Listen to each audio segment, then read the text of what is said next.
আসসালামু আলাইকুম বন্ধুরা, সবাই কেমন আছেন? আমরা যাচ্ছি দাওয়াত খেতে। জেনাল আমার প্রতিদিন দাওয়াত আমাদের, আমরা দুজনে যাচ্ছি, সাথে আম্মু আসবে পিছনে, আরো লোকজন আছে। চলুন দেখা যাক দাওয়াতে কি খাই। আমরা চলে এসেছি দাওয়াত বাড়িতে।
ভিডিও করছি।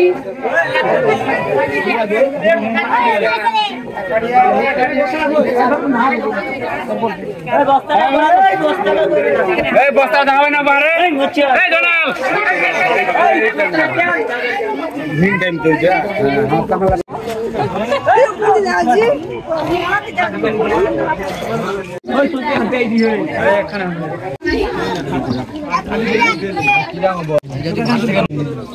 আস্তে কথা নাই।